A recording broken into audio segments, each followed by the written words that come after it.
want to begin with a few words about the situation before the Arab Spring, and then move into some current developments, and then look forward a little bit.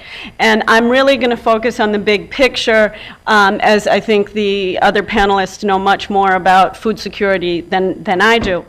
So if we look back, one thing we see before the Arab Spring is we see a world of a region of slow but stable growth. So while China was growing at 10% and had unemployment below 5%, what we saw in the Middle East and North Africa region was the opposite picture. Growth around 5% and unemployment above 10%. So there was already some economic problems that were clearly evident. And this was shown in a really bloated government sector in many countries, which steal resources from the private sector. On average, the government sector in the MENA countries was above 25% of employment, while in countries such as Turkey or Indonesia, you see rates more like 10 to 15%. So you had a government sector, and these were the jobs people wanted. They paid higher wages. They were considered the good jobs that educated people especially were queuing for. There was also an issue of a skills mismatch, where you had the odd reality that people said there aren't jobs they want, and they couldn't get jobs. But while there was such high unemployment and people were saying this, firms were saying they couldn't find the talented youth they needed for their firms to grow successfully. So there was some kind of mismatch with the skills being developed and what the private sector required. There were also these high fuel subsidies. There are high food subsidies as well, and in some sense that's more related to this conference. But I don't think the food subsidies are nearly as pernicious as the fuel subsidies, because the fuel subsidies tend to be regressive. So they're not serving the poor, they're serving the rich who have bigger houses and bigger cars and these kinds of things. In addition, they're pulling resources precisely into the wrong sectors. They're pulling resources into the energy-intensive and capital-intensive sectors that don't employ workers. So they're almost like a tax. You have taxed labor and subsidized fuel. What do you think you're going to use more of? And of course, they're costly to the fisc. So now we see these huge budget deficits as the price of oil goes up. So this was another problem that was distorting the economy. And there was a poor business climate, just a generally kind of crony capitalism going on. But that isn't enough to explain the slow growth, because we've seen that in Indonesia and other fast-growing Asian economies as well, this kind of crony capitalism, but with growth. So I think it was the crony capitalism and the inward-lookingness along with these other distortions that created corruption, high unemployment, and many of these kind of poor economic outcomes. In some of the countries, there was also evidence of real overvaluation. And in a world where countries are competing so intensely for markets, overvaluation is just a non-starter, because you can't be competitive against China if your currency isn't properly priced.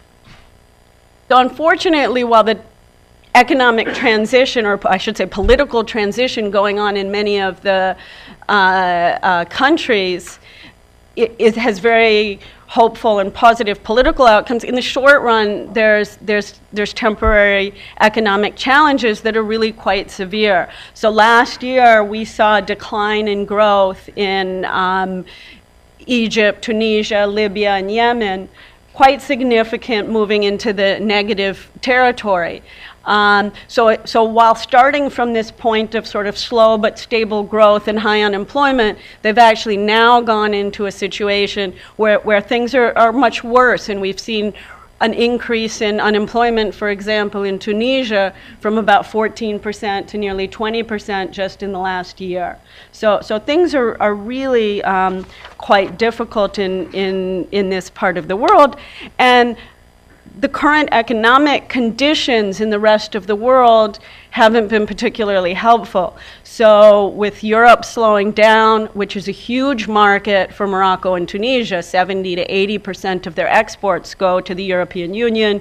Tourists, of course, come from there. So the timing makes things that much more difficult right now. And high oil prices, of course, have also been difficult to finance. So we're in a situation where there's a lot of hope, but economic conditions are quite difficult.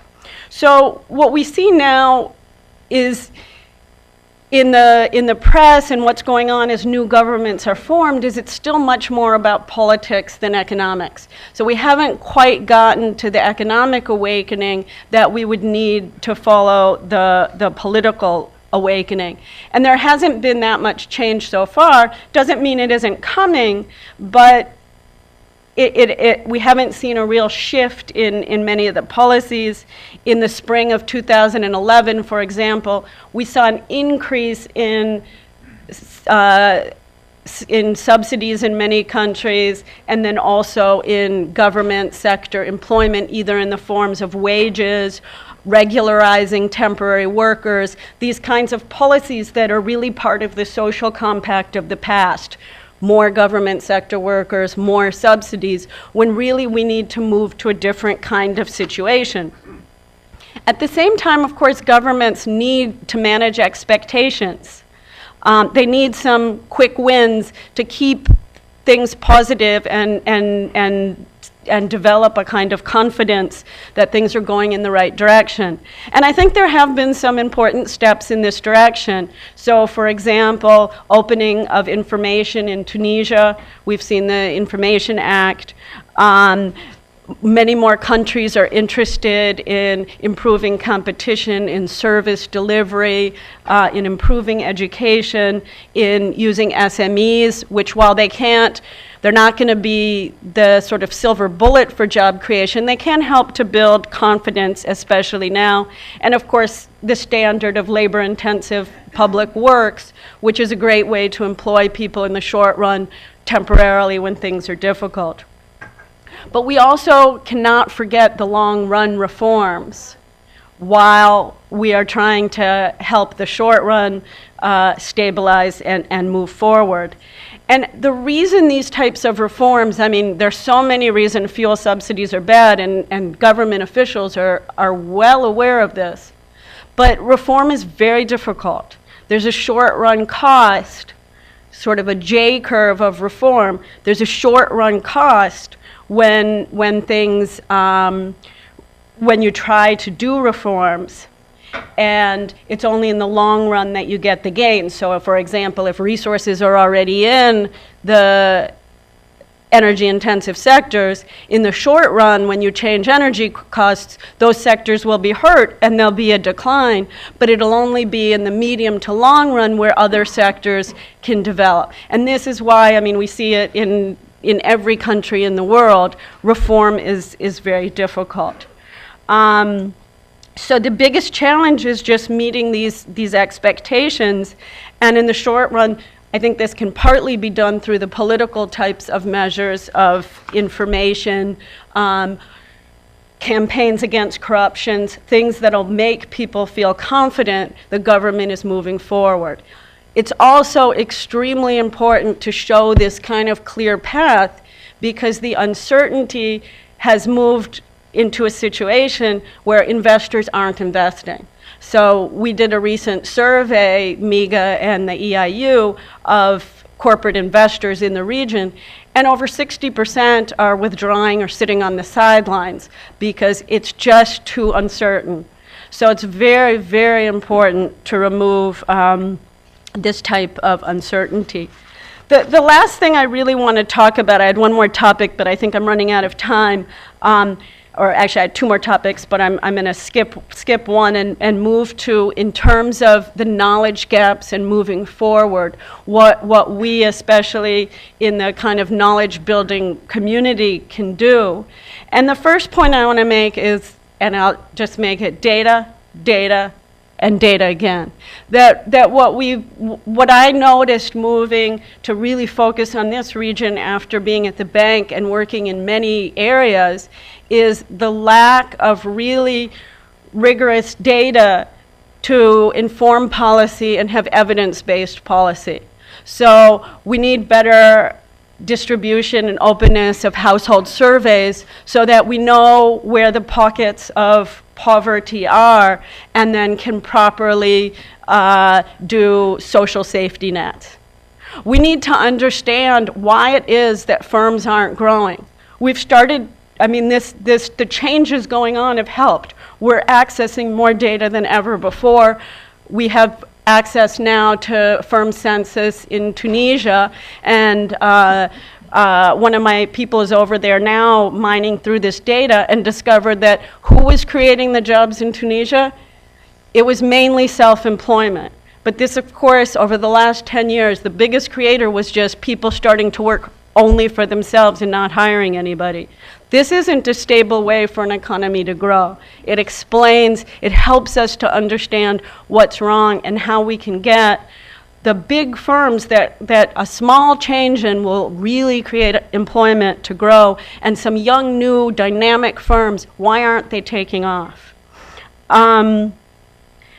There's also areas of political economy and governance where I think more research is needed and understanding, areas on openness and transparency. And we really need a better understanding of the political economy in the region to be able to do reforms more easily, or to understand how external actors can help in this situation. There's a recent book, which I'm sure many of you have seen, by Daron Acemoglu and Jim Robinson, Why Nations Fail. And their argument is institutions and politics, basically.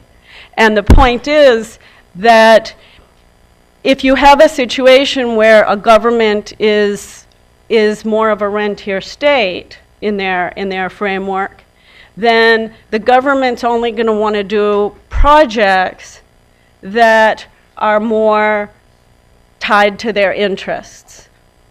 So in this kind of a situation, when we do any kind of work from the outside, we have to think whose interests are involved here. How is it affected? And if it's moving in the right direction, then it's something to do. If not, it's much better to work in the more apolitical areas. And that's where I think especially food security, poverty reduction, education, these are the areas where we can do more about inclusion and more to really help the poor than if we can't get into the other areas. Right now, in this period of transition, I think there's tremendous opportunity to get into all areas and hopefully to shift things to a longer run equilibrium, because there is so much potential in the Middle East and North Africa. If these people could come to work, GDP could be so much higher, that it's just a great resource, and we would like to see this excess labor not be excess labor, but be employed labor.